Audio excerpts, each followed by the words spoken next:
जय श्री श्याम, हारे के सहारे की जय हो। श्याम भक्तों, आज इस भक्त का अनुभव सुनने के बाद आपका भी दिमाग हिल जाएगा और रोंगटे खड़े हो जाएंगे। आप खुद कहेंगे ये तो मेरे खाटू वाले ही कर सकते हैं।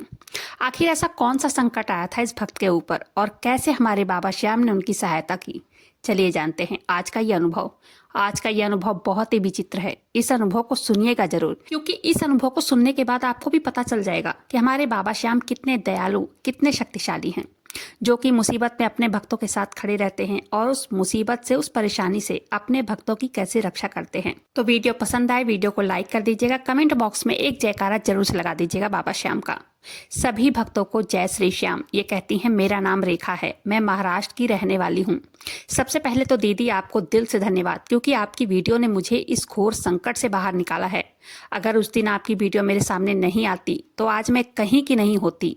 मुझे भी नहीं पता था कि मैं क्या करती। आज मैं हम सभी के रखवाले और हम सभी पर कृपा बरसाने वाले, हमारे संकट के समय में साथ रहने वाले हमारे अति प्रिय बाबा श्याम के बारे में कुछ खास अनुभव शेयर करना चाहती हूँ, जो कि मेरे साथ बाबा श्याम ने कर दिखाया है। मेरे घर में, मेरे परिवार में सभी सदस्य भगवान पर बहुत विश्वास रखते हैं। हमारे मायके में कुलदेव श्री काल भैरव जी हैं, जिन पर हमें अटूट विश्वास था। उन्होंने हमेशा हमें संभाला। मुझे ज्यादा भक्ति तो नहीं आती, लेकिन मैं प्रयास करती रहती हूँ। पिछले साल नवंबर 2024 की बात है। मेरे पीरियड 2 महीने के बाद आते थे और वो भी एक दिन के लिए आते थे, इसलिए मैं डॉक्टर के पास गई थी चेकअप करवाने के लिए। ऐसा 3-4 महीने से चल रहा था, इसलिए मुझे डॉक्टर के पास जाना पड़ा। उस समय डॉक्टर ने मुझे बताया कि तुम्हें एंडोमेट्रियोसिस है। मुझे भी नहीं पता कि आखिर ये होता क्या है। डॉक्टर ने समझाया, ये यूट्रस में मल्टीपल सिस्ट है। ये सुनकर तो मेरे पैरों तले जमीन हिल गई। मुझे पता ही नहीं चला ये कैसे और क्यों हुआ। मेरे जीवन में ऑलरेडी इतनी परेशानी चल रही थी और उसमें से ये बीमारी। मुझे कुछ समझ नहीं आ रहा था कि मैं क्या करूं। मैंने मेरे हस्बैंड को ये बात बताई। हम लोग अगले ही दिन फिर से डॉक्टर से मिलने गए। आखिर ये बीमारी है क्या, इसका ट्रीटमेंट कैसे होगा। डॉक्टर ने हमें बताया, आपको जल्दी से जल्दी ऑपरेशन करवाना होगा और ये भी कहा कि ये बीमारी हम गारंटी नहीं देते हैं कि सिस्ट पूरी तरह से निकल जाएगा, वो फिर से स्प्रेड होते रहते हैं। ये सुनकर हम थोड़ा डर गए। फिर डॉक्टर ने टैबलेट चालू किया और कहा, ये रिपोर्ट्स टेस्ट करवाओ और रिपोर्ट्स आज ही दिखाना है। हमने टेस्ट करवाए। उसका खर्चा मुझे 3800 रुपये आया, 3800, और उसकी फीस 1000 रुपये दवाई के अलग से। कहती हैं, दीदी मैं आपको क्या बताऊं, उस नवंबर के महीने में हमारे हाथ में सिर्फ 8 से 10 हजार रुपये ही थे, जो कि मैंने बहुत संभाल कर रखे थे, क्योंकि मेरे हस्बैंड की जॉब छूट गई थी। हमने सोचा जब तक कोई नई जॉब नहीं लग जाती है तब तक हमारा खर्चा इसी से चलेगा। और ऊपर से ये परेशानी आ गई थी। डॉक्टर ने अगले ही दिन ऑपरेशन के लिए कहा था। मेरे ऑपरेशन की फीस 18 हजार रुपये थी, जो कि बहुत ज़्यादा थी, जो कि हमारे लिए बहुत ज़्यादा थी। सरकारी हॉस्पिटल में बहुत भीड़ रहती थी। वहाँ दौड़ते भागने की हिम्मत नहीं थी मुझ में, और वहाँ पर जाकर लाइन लगाना मेरे बस का नहीं था। मेरे पति ने कहा, मैं कहीं से भी पैसों का इंतजाम करता हूँ, तुम टेंशन मत लो। ये कहती हैं, दीदी कैसे टेंशन नहीं लेती मैं, आप ही बताओ उस समय क्या हालत हो गई थी हमारी। मैंने सोनोग्राफी करवाई, उसमें यूट्रस में सिस्ट दिख रहे थे। हमारे पास पैसे नहीं थे, जिसकी वजह से मैं ऑपरेशन के लिए नहीं गई। तब हॉस्पिटल से फ़ोन आया। मैंने उनसे कहा कि मैं अगले हफ्ते में ऑपरेशन कराऊंगी, अभी नहीं करवाना है मुझे ऑपरेशन। नेक्स्ट वीक फिर से कॉल आया, वो रिमाइंडर कॉल था। मैंने उनसे फिर से कहा, मैं अभी ऑपरेशन नहीं करवाना चाहती हूँ, मुझे और 15 दिन चाहिए। मेरे पति भी पैसों का इंतजाम कर ही रहे थे, लेकिन कहीं से 5 हजार तो कहीं से 2 हजार रुपये ही मिल रहे थे।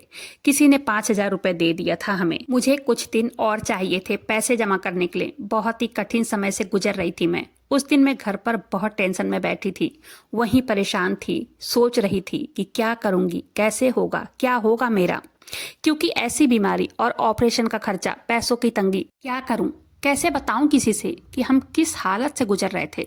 हमारा सपोर्ट ना तो मायके से था, ना ही ससुराल से, क्योंकि हमने लव मैरिज की थी। हमारा किसी से कनेक्ट था ही नहीं। हम गोरखपुर से भागकर शादी करके महाराष्ट्र में रहते हैं। मेरे हस्बैंड ने किसी से 5 हजार रुपये उधार ले लिया था मेरे इलाज के लिए, और वो भी बहुत रिक्वेस्ट किया था, तब उसने दिया। फिर एक दिन मैं बहुत ज़्यादा परेशान थी कि कैसे होगा ये सब। मोबाइल में यूट्यूब पर मुझे आपके चैनल की वीडियो दिखी। आप किसी के साथ हुई बाबा श्याम के चमत्कार की वीडियो शेयर किए थे। मैंने पूरी वीडियो देखी। मैं बहुत रोई वीडियो देखकर। मैंने बाबा श्याम से कहा, हे बाबा श्याम, अगर आप सच में हो, सबकी सुनते हो, तो मेरी भी सुनना। मैं बहुत परेशान हूँ। मेरे माता पिता, सास ससुर, कोई मेरा सहारा नहीं है। आप ही एक सहारा हो। मेरी मदद करो बाबा। मुझे बहुत रोना आया दीदी, मैं बहुत रोई। और आज भी ये लिखते लिखते मेरे आंखों से आंसू आ रहे हैं। रात में सो गई रोते रोते। अब क्या होगा, कैसे होगा, यही सोच सोच के रो रही थी और सो गई। मुझे सपना आया कि एक बहुत पुराने मंदिर में जा रही हूँ। वहाँ एक कोई मूर्ति है और वहाँ एक लड़का बैठा है। मैं उस मूर्ति के पास चली गई और वहाँ रो रो कर अपनी परेशानी प्रभु को बताने लगी और बार बार पीछे मुड़कर देख भी रही थी कि कहीं वो लड़का मेरी बातें न सुन रहा हो, क्योंकि वो पीछे ही सीढ़ियों पर बैठा था। मैं वहां रो रो कर बोल रही थी कि अब संभाल लो प्रभु, मैं हार गई हूँ, टूट गई हूँ। तब फिर से मैंने पीछे मुड़कर देखा। वो हल्की हल्की मुस्कुराहट से मेरी तरफ देख रहे थे। पता नहीं कौन था वो लड़का। मैंने उससे कहा, तुम मेरी बातें मत सुनो, मैं प्रभु से अपनी परेशानी बता रही हूँ। वो कुछ नहीं बोला और इतना कहते ही मैं मंदिर से जाने के लिए मुड़ी। मैंने पीछे मुड़कर देखा, बालक वहां पर था ही नहीं। पता नहीं दीदी वो कौन थे, मुझे नहीं पता। ये सपना मैं कभी नहीं भूल सकती। सुबह के 5:30 बजे के आसपास टाइम हो रहा था। मेरी आंख खुली। मैं वहीं पर बेड पर बैठे बैठे सोच रही थी अपने सपने के बारे में। कुछ देर बाद मैं फिर से लेट गई, सो गई, क्योंकि मेरी तबीयत भी ठीक नहीं थी। अब तो समस्या बढ़ने वाली थी दीदी। उसके 4 दिन के बाद मुझे पता चला कि मैं प्रेग्नेंट हूँ, क्योंकि 2.5 महीने से मुझे पीरियड नहीं आया था। मैंने सोचा 1.5-2 महीने में तो मुझे पीरियड आ जाता है, चाहे एक दिन का ही क्यों ना आए, लेकिन आता जरूर है। अब की 2.5 महीने बीत गए, कैसे हुआ? मैंने चेकअप किया, रिपोर्ट पॉजिटिव आया। मैं फिर से डॉक्टर के पास गई। फिर से डॉक्टर ने अल्ट्रासाउंड करवाया। अल्ट्रासाउंड हुआ, उसमें 1 महीने 22 दिन की प्रेगनेंसी आई। अब तो मेरी टेंशन और बढ़ गई, क्योंकि मेरी तबीयत उस बीमारी के चलते पहले से ही खराब चल रही थी। फिर से बाबा श्याम के चमत्कार की वीडियो एक दिन मेरे पास आई और मैंने वो वीडियो देखी। प्रभु का इशारा ही था समझो। उस वीडियो में मैंने देखा, पूरा देखा वीडियो। उस दिन से बाबा श्याम के नाम का एक दीपक जलाने लगी मैं और उनसे रो रो कर प्रार्थना करने लगी। और मैंने बाबा श्याम से कह दिया, आप तो सबके साथ चमत्कार करते हो, मेरे साथ भी क्यों चमत्कार नहीं कर रहे हो? क्योंकि मैं बेसहारा हूँ, मेरे साथ चमत्कार करो। मेरा कोई सहारा नहीं है, मैं क्या करूँ? करीब 1 घंटे तक मैंने बाबा श्याम को याद किया, उनसे बातें की, उनका नाम लेती रही। और उसी के 1 महीने के बाद अचानक ब्लीडिंग शुरू हो गई और मेरी प्रेगनेंसी नेचुरली मिस हो गई। उसके बाद 1 हफ्ते के बाद मैं डॉक्टर के पास गई, 8 दिन के बाद। तब मैंने डॉक्टर को सारी बातें बताई। डॉक्टर ने कहा फिर से अल्ट्रासाउंड करना होगा और मैंने अल्ट्रासाउंड कराया। रिपोर्ट में थोड़ा सा प्रॉब्लम आया, उसमें थोड़ा सा पार्ट रह गया था। डॉक्टर ने 2 ऑपरेशन करने के लिए बोला। उन्होंने कहा यूट्रस में थोड़ा सा पार्ट रह गया है, उससे इन्फेक्शन होने का चांस है। मेरे हस्बैंड ने कहा कि जल्दी से जल्दी ऑपरेशन करवाना होगा, क्योंकि जो पार्ट रह गया है उससे इन्फेक्शन होने का बहुत ज़्यादा चांस हो गया है। अब इस बार डॉक्टर की बातें सुनकर मेरा तो दिमाग काम करना बंद कर दिया था। ये कहती हैं दीदी, मैंने इस बार बाबा श्याम को चैलेंज किया कि अब खूब रोई और बोला मैंने, हे बाबा श्याम, आप अगर सच में हो तो मुझे ठीक करके दिखाओ। मैं वीडियो देखती हूँ, सब झूठ बोलते हैं, इसका मतलब आप नहीं हो, क्योंकि मैं इतने दिनों से आपकी पूजा कर रही हूँ, आपको पुकार रही हूँ, लेकिन मेरे साथ कुछ भी सही नहीं हो रहा है। मुझे 2 ऑपरेशन नहीं करवाना है, ना ही मेरे पास पैसा है, ना ही काम, कर्ज ऊपर से चढ़ गया है। मैं क्या करूं बाबा श्याम? मुझे ऑपरेशन से बहुत डर लगता है। या तो मेरा साथ दो और नहीं तो मुझे भी अपने पास बुला लो। रेखा जी कहती हैं दीदी, मैं वो अल्ट्रासाउंड लेकर डॉक्टर के पास नहीं गई। क्या मुंह लेकर जाती डॉक्टर के पास? ना तो जेब में पैसे थे, ना ही हिम्मत। ऐसे करके पूरा 1 वीक गुजर गया। मुझे सोनोग्राफी लेकर डॉक्टर के पास जाना था दिखाने, लेकिन मैं डर की वजह से नहीं जा रही थी, क्योंकि हमने सोनोग्राफी वाले डॉक्टर से ही अपनी रिपोर्ट पूछ लिया था।